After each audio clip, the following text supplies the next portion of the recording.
মেলা শেষ হতে হতে প্রায় রাত 10টা বেজে গিয়েছিল। আকাশে এক ফালি চাঁদ, আর কিছু মেঘের আনাগোনা। মধুপুরের এই শুনশান পথে এখন আমার আর সুকুমারের সঙ্গী বলতে ওই চাঁদখানি। গরুর গাড়ি অনেকক্ষণ ধরেই ঢিকিয়ে ঢিকিয়ে চলছে। আজ রাতে আমাদের ফিরে যাওয়ারই কথা ছিল, কিন্তু আজ যে ট্রেন এরকম ক্যান্সেল হবে তা বুঝতে পারিনি। স্টেশন রোডের কাছেই নাকি সুকুমারের এক দুঃসম্পর্কের শালার বাড়ি, তাই সেখানেই রাত কাটানোর বন্দোবস্ত করতে হবে অগত্যা। গতকাল যে মনোহরের বাড়ি আসা হয়নি, এতকাল বাদে এমন রাত বিরেতে গিয়ে হাজির হলে কি ভাববে কি জানি। সে কি, এতকাল আসিসনি কেন এখানে? আর কি বলি তোকে, পারিবারিক ঝামেলা, বুঝিসই তো। ও বুঝলুম, তা একদিনের জন্য থাকলে মানা করবে না নিশ্চয়ই। তবে আজকে নাটকটা কিন্তু তুই ফাটিয়ে দিয়েছিস। তোর ডিরেকশনে এমন নাটক দেখলেও শান্তি। আমায় আর তোল্লাই দিতে হবে না তোকে। ডিরেক্টর হওয়ার যে কি ঝোঁক দেখছিসই তো। সবাই সব ছেড়ে ছুড়ে পালালো, আর আমাদের ভোগান্তি। সেই সন্ধে থেকে তো কিচ্ছু খাসনি। সেই সন্ধ্যায় কখন 500 জিলিপি কিনেছিলাম। নে, আমিও খাই, তুইও খা। তুই খা, আমি ওই নেতানো আমসত্ত্ব হয়ে যাওয়া জিলিপি এখন খাবো না। না না না, সে কি করে হয়? আমি একা খেলে তো এতক্ষণে খেয়েই ফেলতাম। খা তো, কিচ্ছু হবে না। সব সময় নাক সিটকুন। তুই যে কি ঝামেলায় ফেলিস না। কই দে দেখি। যা বাবা, ঠোঙাটা আবার কোথায় রাখলাম? বের করছি, দাঁড়া। ওই মেলায় শেষ প্রান্তে একটা দোকান ছিল, ওটা থেকেই নিলাম। এক শীর্ণকায় বয়স্ক লোক ভাজছিল। জিলিপিগুলো দেখে ভক্তি আসবে না, তাও কিনলাম, যদি লোকটার কিছু উপকার টুপকার হয়। তবে জানিস, টাকাটা পাওয়ার পরে উনি যখন ওনার কাঁপা কাঁপা হাতটা আমার মাথায় রাখলো, বুকের ভিতরটা কেমন যেন হু হু করে উঠল। বাবু, দত্তপাড়া এসে গেছে। একটা অন্ধকার গলির সামনে এসে গরুর গাড়িটা দাঁড়ালো। এই দেখো, এতক্ষণ ধিকিয়ে ধিকিয়ে চলছিল, ওকে এখনই পৌঁছতে হলো। রাখ, জিলিপি এখন আর খাওয়া যাবে না। ও ভাই, এখানে হারু চ্যাটার্জির বাড়িটা কোথায় একটু বলতে পারবেন? বলতে পারবো না দাদা। ধুর, কোনো কমবেন নয়। এই শৈল, নাম। খানিক বাদে আমরা গলির মধ্যে দিয়ে এগোলাম। সুকুমার খড়ের গাদায় সূঁচ খোঁজার মতো বাড়ি খুঁজছিল, নাকি সারা রাত এভাবে ফাঁকা আকাশের নিচে ঘুরতে হবে বুঝতে পারছি না। না রে শৈল, বুঝতে পারছি না ঠিক।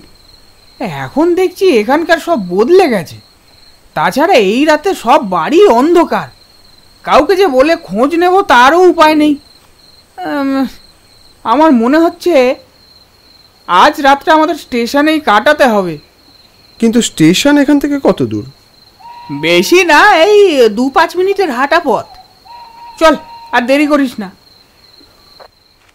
নির্জন রাস্তা ধরে এগিয়ে চললাম, ফের সেই ফাঁকা জনমানবহীন পথের হাতছানি।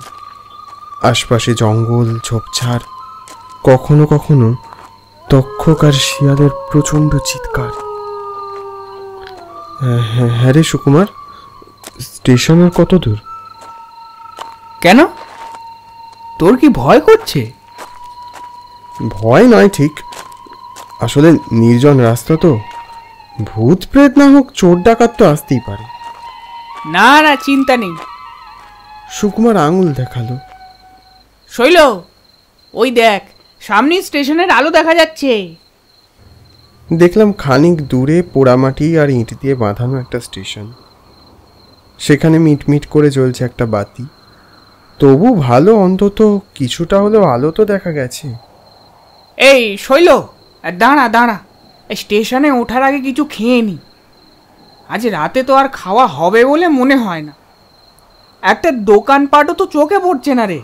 তোকে তখন জিলিপিগুলো খেতে দিলাম, তুইও খেলি না। অন্তত কিছুটা তো খিদে মিটত। সুকুমার মুখ সিটকে বললে, ঠিক আছে, তাই বের কর। ব্যাগ থেকে ঠোঙাটা বের করলাম। একটা অপূর্ব গন্ধ নাকে এসে ঠেকল। এই শৈল, এ তো চমৎকার খেতে রে। এত টাটকা এত ভালো জিলেপি আমি বাপের জন্মেও খাইনি। সত্যি তো, এত সুন্দর জিলিপি। আমার আর সুকুমারের জিলিপিগুলো শেষ করতে 1 মিনিটও মনে হয় সময় লাগলো না। খাওয়ার শেষে ঠোঙাটাকে ফেলে স্টেশনের সিঁড়ির দিকে এগোলাম। স্টেশনের সিঁড়ি দিয়ে উঠছিলাম, ঠিক পিছন থেকে কে যেন পিছু ডাকলো। জামাইবাবু! চমকে উঠলাম। আরে মনোহর, তুমি এখানে? একটা লোক, এক হাতে একটা হ্যারিকেন আর এক হাতে একটা লাঠি নিয়ে দাঁড়িয়ে আছে। জামাইবাবু, একেই এতদিন পর এলেন, পায়ের ধুলো না দিয়েই চলে যাচ্ছেন? আরে কোথায় ছিলে তুমি এতকাল? আমি তো তোমাদের বাড়ি চিনতেই পারিনি। ভাবলাম তোমরা হয়তো এখানে থাকো না। কি যে বলেন! আসুন, এদিকে আসুন। আজকের রাতটা বরং একটু জামাই আদর খেয়ে যান।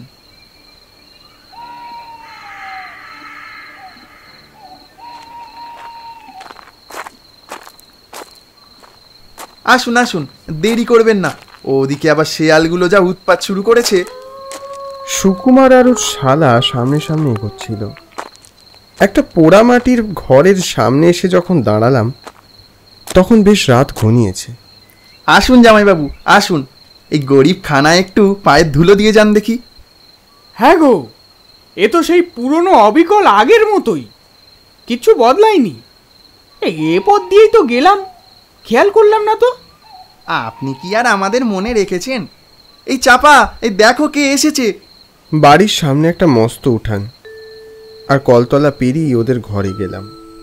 মাটির হলেও ঘরটার মধ্যে একটা প্রশান্তি অনুভব করলাম। সারাদিনের খাটাখাটনির পর আজ ঘুমটা বেশ ভালোই হবে। যাক, অবশেষে রাত কাটানোর একটা ব্যবস্থা হয়েই গেল। হ্যাঁ গো মনোহর, তোমার বাবা কোথায়? দেখতে পাচ্ছি না। মনোহর একটু ইতস্তত করল। শুধু তাই নয়, ওর চোখ মুখের অবস্থাও কেমন যেন বদলে গেল। ও বুড়ো অনেককাল আগেই মরেছে। সে কি, খবর পাইনি তো? পাবেন কি করে? এদিককার খবর কি রাখেন? বুড়ো শেষ বয়সে জিলাপি ভাজত। কি জানি কি খেয়াল হয়েছিল, আগা গোড়াই খ্যাপা ছিল। সারা জীবন জ্বালিয়ে মেরেছে, মরেও শান্তি দেয়নি। মনোহরের এই হঠাৎ পরিবর্তনে আমি আর সুকুমার দুজনেই অস্বস্তিতে পড়লাম। যদিও সেসবে আমাদের নজর ছিল না।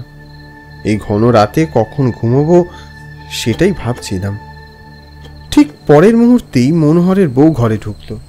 নমস্কার দাদা বাবুরা, আমাদের গরিব ভিটেতে আপনাদের স্বাগতম। এই নিন, আপনাদের জন্য দুটো মোয়া এনেছি, খেয়ে নিন। এই না না, খিদে নেই এখন, জিলিপি খেয়ে এসেছি। আমারও খিদে নেই। বেশ, আপনাদের খেতে হবে না? যত সব, এই পুরোই বস করেছে। বউটা কেমন গজগজ করতে করতে বেরিয়ে গেল। ওর কথায় আপনারা কিছু মনে করবেন না। জামাইবাবু, এতদিন পরে এলেন, বড় ভালো লাগলো। আচ্ছা, আপনি এখনো নাটকের ডিরেকশন দেন? হ্যাঁ, আজই তো ওই নাটকের ডিরেকশন দিয়েই এলাম। আচ্ছা, আমিও নাটক করতাম, সে কথা আপনার মনে আছে? হ্যাঁ, মনে আছে তো। তা এখনো করো নাকি? না, এখন আর কে সুযোগ দেয় বলুন। তবে তবে আপনি যদি দেন মন্দ হয় না। তাই নাকি? আমার তো নাটকে ছেলেপিলে লাগেই। শহরের শো না হলেও এদিককার গুলো তো করতেই পারো। সত্যি নেবেন জামাইবাবু? অনেক দিনের শখ পূরণ হবে তাহলে। মনোহর সুকুমারের হাত চেপে ধরল। তবে তবে কথা দিন, অন্য কারোর কথায় আপনি কান দেবেন না। আরে না না, তুমি বলছো যখন কান দেওয়ার কি আছে। জানেন, সত্তরের অভাব নেই জামাইবাবু, ঘর সত্তর বিভীষণ কত আছে। আচ্ছা, এবার বরং আপনারা শুয়ে পড়ুন, অনেক রাত হয়েছে, আমি বরং যাই। মনোহর দরজা বেঁধে চলে গেলে আমাদের এই ক্লান্ত শরীরটাকে বিছানায় এলিয়ে দিলাম। আজ যা ঝক্কি গেল। হ্যাঁ, যা বলেছ ভায়া, এবার চোখ বুঝলেই ঘুম। সত্যি চোখ লেগে আসতেই মনে হলো এমন ঘুম আমার জন্মে হয়নি। চারদিকটায় ঘন অন্ধকার, তার মাঝখানে চিলতে আলোর একটা রেখা। সেই রেখা ক্রমেই বড় হলো, কোত্থেকে একটা জিলিপি ভেসে এলো। মনে হয় স্বপ্ন দেখছি। এখানে কোথাও সুকুমারের অস্তিত্ব নেই, চারপাশ ফাঁকা। হাত বাড়িয়ে জিলিপিটাকে ধরতে যাব, সাথে সাথে ওটা উধাও হয়ে গেল। তারপর একটা কঙ্কালের মাথা আমার দিকে ভাসতে ভাসতে এগিয়ে এলো। জিলিপি খেতে এত ভালো লাগছে। এই, কি গো, শুনছো? কোথায় গেলে তুমি? মুহূর্তের মধ্যে স্বপ্নটা যেন দুঃস্বপ্নে পরিণত হলো। এসব আমি কি দেখছি? চিৎকার করতে গিয়েও পারলাম না, গলা বন্ধ হয়ে গেল।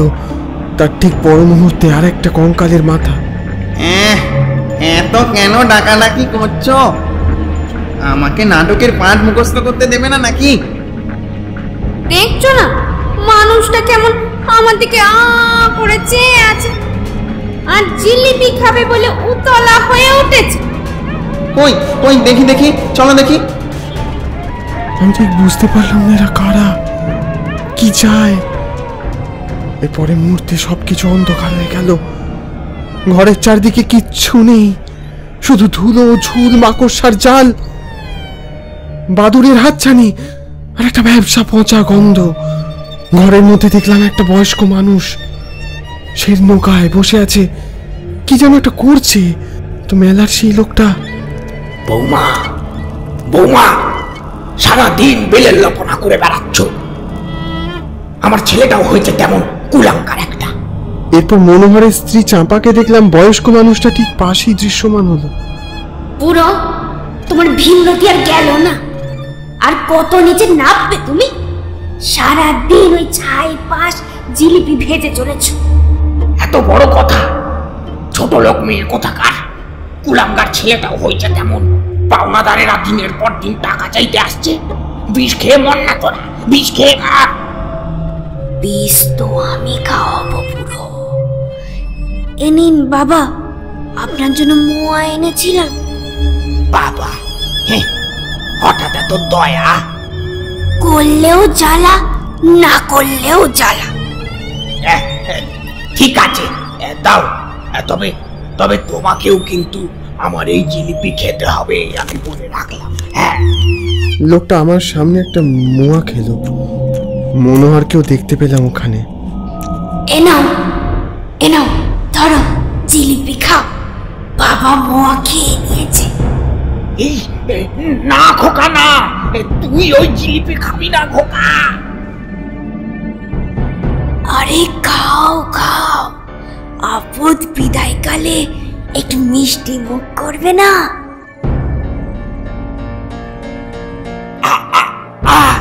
কি খাওয়ালে, কি খাওয়ালে আমার?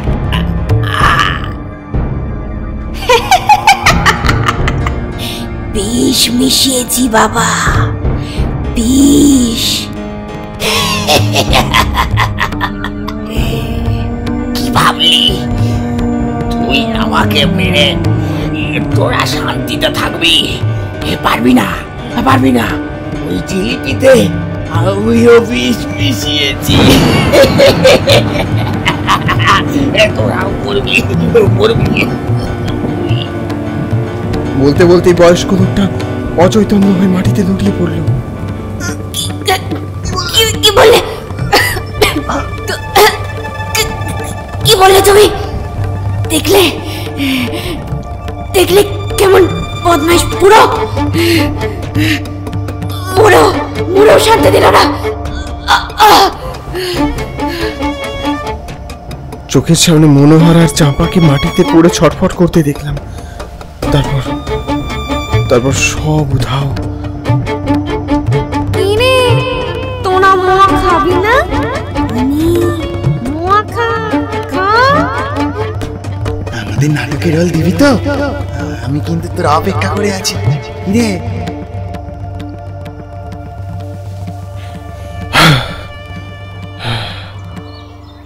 হুড়মুড়িয়ে উঠে বসলাম। ঘামে সারা শরীর ভিজে গেছে। চারপাশ ফাঁকা। আমরা এতক্ষণ ফাঁকা আকাশের নিচে শুয়েছিলাম। পাশে তাকাতেই দেখলাম সুকুমারেরও আমার মতোই অবস্থা। ভাই শৈল, এ কি দেখলাম? আমার মতো তুইও কি ওই একই স্বপ্ন? পালা, এখানে আর এক মুহূর্ত নয়। পালা পালা। কোনো মতে আমরা পড়ি কি মরি করে উঠে ছুটতে শুরু করলাম। স্টেশনে না পৌঁছানো অবধি থামা যাবে না। পিছন থেকে তখনও ওই অশরীরীদের কণ্ঠস্বর ভেসে আসছে। অন্যদিকে কান না দিয়ে স্টেশনের রাস্তা ধরে ছুটতে শুরু করলাম। জিলিপির সেই গন্ধ ভেসে আসছে এখনো। স্টেশনে তখন ভোরের প্রথম ট্রেন ঢুকছে। আগে ট্রেনে উঠবো। এরপর আর কখনো জিলিপি খাওয়া হবে কিনা সে নিয়ে সন্দেহ আছে।